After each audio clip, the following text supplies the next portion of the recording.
Hello and welcome to another edition of the Lynn Lowdown. And today we have some special guests with us. We have Ward 6 Councilor Fred Hogan, and we got school committee member Brian Castellanos. And today we are going to be talking about the Lynn Sports Subcommittee that was created. Just gentlemen, how are you? Happy New Year, first of all. If I haven't said it to you both, Happy New Year. How are you all? Very good. Happy New Year, McCullough. Happy New Year, Brian. It's a new year. We hope 21 will be a much better year for us in the city of Lynn. So let's get it going. What Coach said, Happy New Year. Definitely. All right, so let's get into the subcommittee that was created. We know it was created. Currently, the city of Lynn is not participating in winter sports. The city of Lynn Public Schools, I should say, is not participating in winter sports right now. And there was a lot of people not happy with the decision. But some folks were disgruntled, and the Lynn School Committee put together You guys had a meeting, and then eventually a subcommittee was created. Can you just talk to me a little bit about that process, Brian? So the subcommittee has been a vessel. We've had the subcommittee since I took my oath back in 2017. I think the subcommittee recently has been activated a little bit more over the past. Obviously, this pandemic has really impacted athletics. It's impacted just the whole dynamic. It's made up of three committee members: myself, Attorney Nicholson, and John Ford. So we've been really proactive. I reach out to student athletes, families of the athletes, athletic directors. I reach out to fellow commissioner districts like Everett, Chelsea. So I have a connection with the school committee members across the districts. I also I am an athlete. I come from an athletic background. So the issues that have been presented throughout the pandemic have been very personal to me. We're sitting here on a live Zoom with a coach of mine, Coach Freddie Hogan, is how I always address Councilman Fred Hogan. He's been someone who's helped me tremendously. The pandemic has taken so much from us. We've been battling with the numbers out here in Lynn, which are really just growing. We're trying to, the goal of the athletic subcommittee is to be transparent, to be a liaison for coaches and folks who are being directly impacted. So I just happen to, again, when I have constituents reach out to me with business around athletics, I advocate, and that's my job to speak for the athletes and to make sure that they're at the decision-making table. But there's also, it's a lot bigger than just Lynn. We have a whole global pandemic that we're all trying to just navigate. There's so much new policies. MIAA have been involved with just trying to figure out best protocols that are ultimately student first in terms of safety, because safety is the key right now. And I think that's what's been really the issue, is to how to figure out ways to be creative with getting our athletes back in position to compete safely. Yeah, and Fred, being involved with Lynn Sports, with sports in the city for such a long time. And first, I just want to get your thoughts on, just having, football didn't happen. Now basketball is not happening, and you having coached both sports, just from a guy who's coached so many kids and seen so many kids grow up into athletics, and seeing how it's helped shape their lives and it's helped them for the better in their lives. Just for you as a coach, for it not to happen, just what were some things going through your head when you heard the announcement that it wouldn't be happening? Well, it's a travesty for Lynn. Lynn athletes, a lot of them rely on sports to keep them positive and keep them doing positive things. And we have a lot of great coaches in the city that bring the best out of these student athletes. And a lot of kids in the city of Lynn look up to their coaches as another parent type of figure. And to take away something like this here, it's truly crushing the Lynn athletes. And I know it's hurting the student athletes a real lot, because, you know, a lot of kids rely on sports to help them get into college and things like that. Then I know how motivated kids are to play sports, and they actually do better in school when they're participating in sports.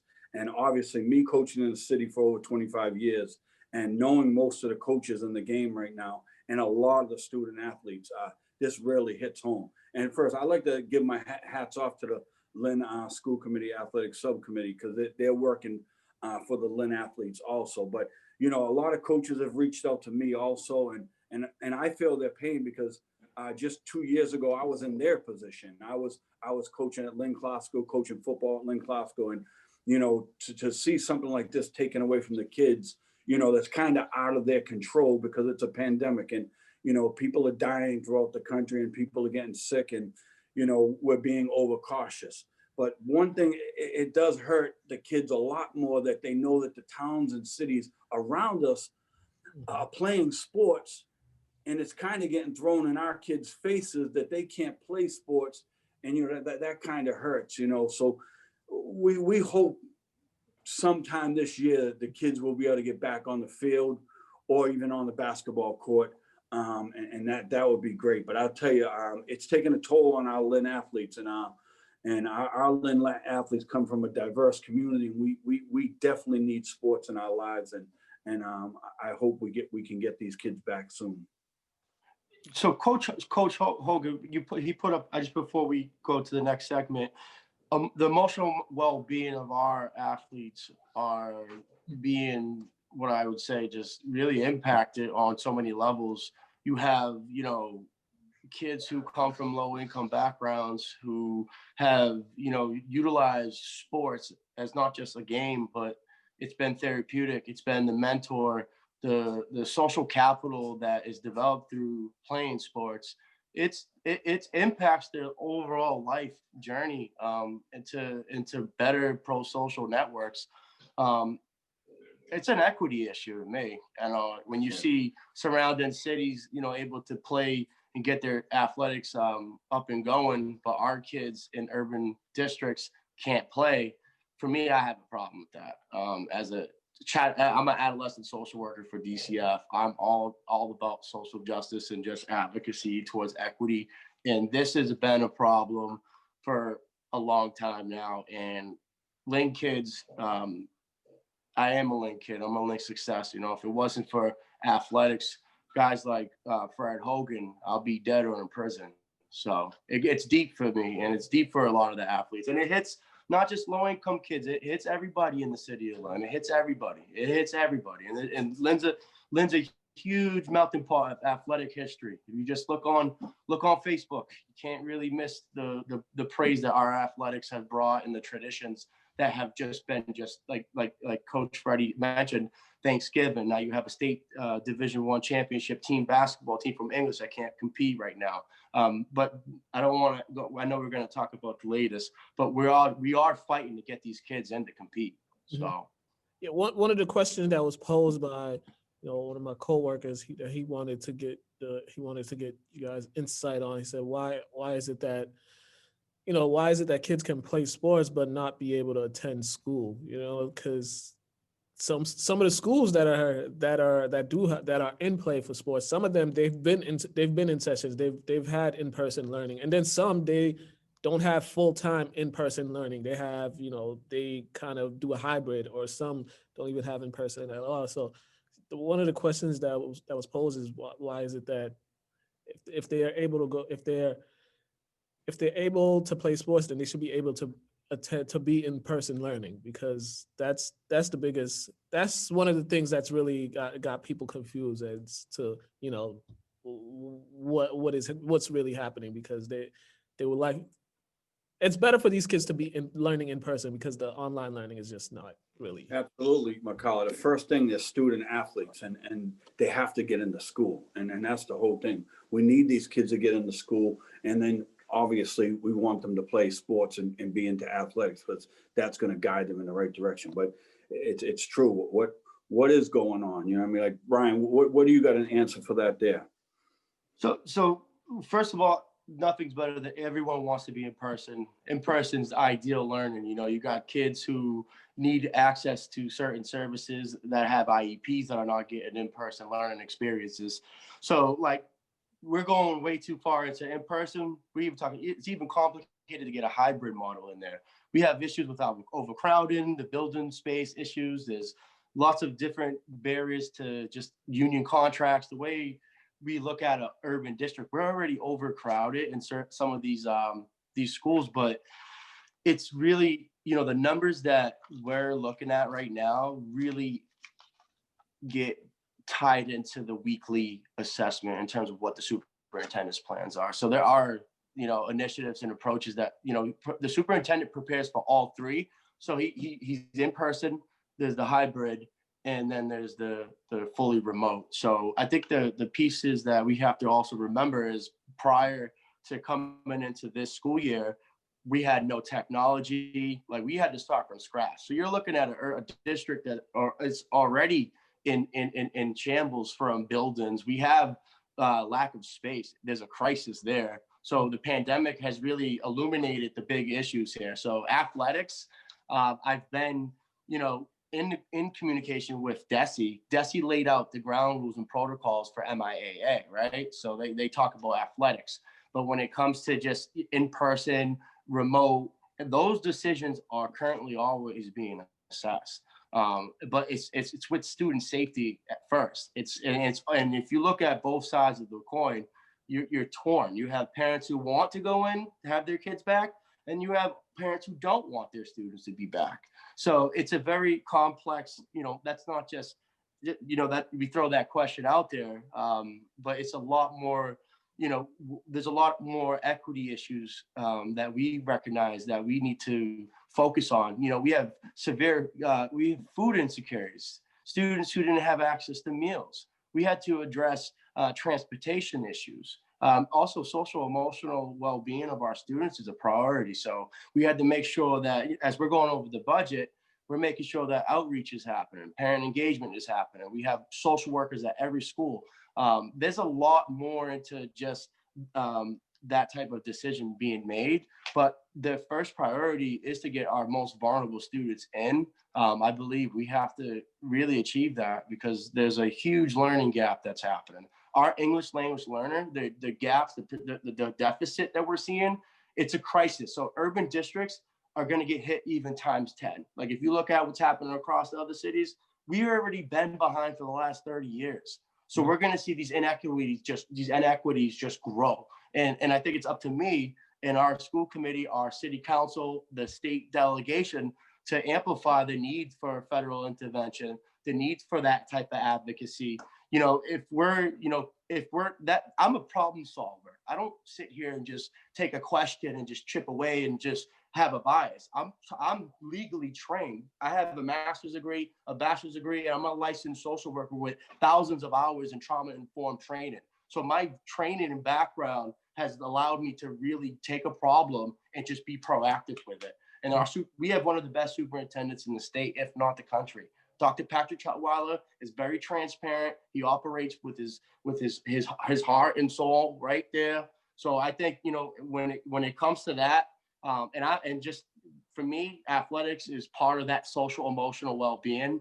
That's why I've been a really true advocate to push for that. And there's also MIAA protocols that have been approved on through the district. So we have to work it out with the city health inspector. It's not just Lynn.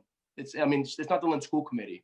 Mm-hmm. It's the public health department. They have to be able to negotiate and compromise together. So the school committee, we're willing to just, you know, we have to take a step back and say, this is the big picture overall, the well-being of the city. Mm-hmm. So we have a hot zone. So you have to be mindful of that. Yeah, there's so many layers. Yeah, as you said, there's so many layers to it. And I read that one of the discussions that's been had or is currently being had is possibly starting in March, having some type of season start in March. I know February football is supposed to start, that, you know, the winter 2 season is supposed to start in February, but I'm not sure, you know, once again, I'm not sure if Lynn will be participating in that just because of what you talked about, that, you know, what we're in as far as cases rising, the increased number of cases happening here. So can you both just talk to me a little bit about the plans for March, about the starting the season, or the discussion that's being had at the time about, you know, about March? Yeah, March is the goal. I know football was supposed to start in February, of course, for other towns and probably not Lynn. But March is the goal to get everything going, and we just hope that we can get back on track in March. I'm hoping after this New Year surge of coronavirus cases, things will start to go down. It looks like it could start to go down. The vaccines are now hitting. The Lynn Publics, Lynn Police, Lynn Fire Department, paramedics, they all got their first vaccines started yesterday at Lynn Tech. So that was a big start for that there. So our first responders are getting those vaccines. The vaccine should be hitting the public soon. So we just hope this spiral trend that's been going up will start to go down, and then we can shoot for March. If it does happen, I mean, if some type of season does happen, would it be a requirement for student athletes to get the vaccine, or is that out of you guys' control, or is that something the MIA would have to put together, or is it like town by town? Or can you guys answer that? I have not heard that mentioned, but Brian, have you heard anything about that? Yes, so that is not a mandate. There is ongoing negotiations. So they're meeting pretty proactive on just what that, you know, they're trying to figure out a way. I think that's early on when there was the decision to just cancel. That's why we went to more of the delay approach, and we saw all right, let's figure out an alternative, because obviously the people of Lynn care about athletics, and the student impact was pretty significant. So, but to mandate a COVID-19 vaccine, and just put on here, I'm going to be taking the COVID series vaccine. It's important to take all precautions with this virus, and it's something that the city of Lynn has dedicated themselves to, just the public health of it, and it's very important to put that out there. But there's no mandate, and MIA. So there's a whole packet of protocols, and going back to just what that looks like, the modifications can be it could be just varsity. There's so many ways to maneuver like the actual logistics of it. So there is that feature in just the conversation. I think that's what we're aiming to do, is to have the option of a season, and to have certain features of athletic opportunities that we haven't been able to do so. It's almost the year of the it's coming up on March. It's a full year where students have been impacted, and mental health is growing. There's a high need there, and it's for me, again, going back to just the hierarchy I need, these are different outlets that our students really need. Yeah, and I've heard from coaches also, and there is a mental health thing going on with a lot of their players, and just being cooped up in the house, or a lot of the frustration is that kids can be actually working at Market Basket or Walmart and all that, but they can't play sports, and that's a real, it hits real hard to a lot of coaches and a lot of the parents. But like Brian said too, there's a lot of parents that want to go back to school, and there's a lot of parents that don't. So it's a very, very tricky situation.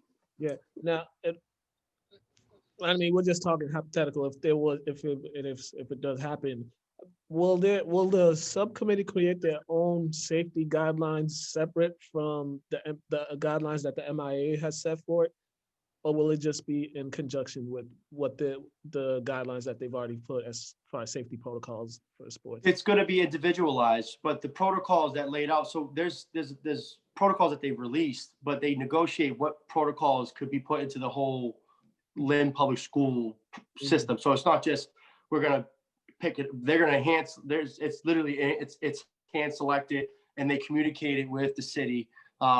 They communicated with Mr. Gary from the athletic, with all the ADs, because they know. So planning is one thing, but implementing is another.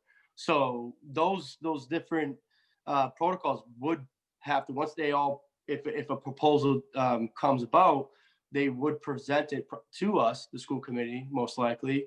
And then they would present it to the health director in the city. And then we would potentially, we all would, if that's something that we want to move forward on, then we progress with those specific protocols. But Okay, I recommend taking a look at it before, because there's a lot of different, there's so many ways that folks I saw it. I saw it. Okay. All right, so as we're moving forward in the upcoming weeks, are there any more people? What are the when's the next meetings planned, and what are some of the discussions moving forward that you guys are going to have? Within this month, next month, just until March gets closer. I'll talk before Brian, but what happens is a lot of people contact me, and then I usually contact Brian or one of the members of the school committee, and they've been great. Brian's on the subcommittee, and he actually me to come on this call today, because obviously me being a coach in the city for so long, being active in the community, a lot of people reach out to me, and they voice their real frustrations, and I hear from a lot of student athletes too, because I really am truly fresh out of coaching, so I still know most of the kids that are still playing. So Brian, what else you got? So we're on a week-to-week update with the superintendent. So Dr. Tutwiler is being very proactive with this. He's not letting this issue just kind of get thrown under the rug.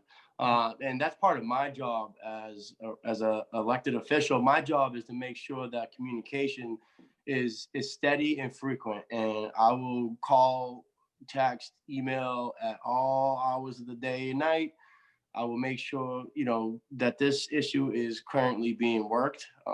Again, we're looking to get an update from the negotiations they're working on, figuring out what those protocols, what the ADs, what they're safe and comfortable with, and same with just the data, because that is what we're looking through data, COVID-19 data. So we talked about like the chances of in-person learning and that, because that plays a factor too. That's a huge factor, because student athletes, it's important to get that student piece in there, so we could figure out ways to, to move in procedural fashion where that's equitable, because you have special ed students who when you look at the scale of vulnerability, like it's just it's a catch-22. Like you want to make sure we do due process, and that make sure that our most vulnerable students are served. And so those are student athletes too. So I have student athletes who are on IEPs, who are struggling with school, and some of their buy-in to even an academic path is athletics. So that's a piece that I have that have in the back of my mind, as a kid, that, I was counted out in academics, but I was pretty motivated by football and athletics, and coaches that it's bigger than me, it's bigger than coach, it's bigger. And that's why we're here today. And you got Lynn leadership that does care. I care.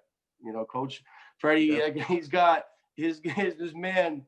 My brother had passed away my senior year of high school, and I had walked away, and I watched it in hospice, one of the most traumatic events of my life. And I showed up to practice the next morning, and I hadn't slept. And the first man I saw was Coach Freddie Hogan, and I dropped right into his arms. I was the most at-risk kid you're ever gonna meet. I was a dangerous person at that age. I could have went the whole other route. But those guys, Coach Freddie Hogan, Peter Holy, those guys believed in me, and they kept me right in track where I need to be where I'm at today. So athletics is very serious to me. Mm-hmm. And I know where I stand on athletics. And I feel like there's again, going back to the mental health piece, like I had severe panic attacks, and I had a tough upbringing. If it wasn't for those guys, there's no elected, there's no Brian on the school committee, there's no DCF, there's no degrees. I'm prison and locked up, dead. And everyone that knows me. I'm straight. I'm right off the top. What you see is what you get, and I'm right up front, and I'm gonna advocate wherever anyone that calls me. I'll advocate. It's really not that difficult. So we're fighting, and I do truly believe that. And when my constituents reach out to me, I take it very personal, because they take time out of their day to reach out, and I'm gonna have to advocate, because that's why when I put my hand up, that's what I signed up for, and that's what I'm willing to do. And it's true. I know Freddie too. And the coaches know that we care. You know, I mean, we were there. We saw the kids that struggled when they couldn't be with us on the sports scene, or a kid that didn't make it through the season and you saw him off on the sideline. We know how important this is to Lynn kids. And I'm talking about Lynn because that's what I care about, Lynn. And we know how important sports and athletics are to Lynn kids. And that's why we'll continue to fight for the Lynn kids. All right. Now, if folks want to keep up with the updates, with the latest updates, please let them know where to go. Absolutely. I say follow me on Facebook, Yep. Instagram, my phone number directly. I'm at 781-346-2087. But you can also go on the city's website, and you can find your city council members. You can find your school committee members. Just reach out, email, phone call, whatever it is. I think that's important that you mentioned that, because access to your elected officials, that's what you pay for. Like, people, you vote for somebody. This is what we do. We advocate. And if I don't know, there's a concern. If Coach Freddie, Councilman Hogan doesn't know, then we can't work these issues. So communication is very important. And we're direct liaisons with the people who are making decisions. So we'll advocate. Absolutely. Same thing like Brian said, you can get me anyway. I'm on Facebook. I'm on Instagram. My cell phone number is public knowledge, 781-244-7921. Right out there. My email address, you can get me anyway too. And I answer my calls and return all of them. All right. Thank you both for coming on and talking about this, what is happening right now. And, we'll definitely, make sure you check the LCTV Facebook page as well for updates on everything going on. And also the website for the school committee meetings, the city council meetings, and all the other subcommittee meetings. Please make sure to go to LCTV's YouTube channel or LCTV's website for all the up-to-date information. All right, I want to thank the both of you for coming on. You guys have been watching the Lynn Lowdown. Have a great day.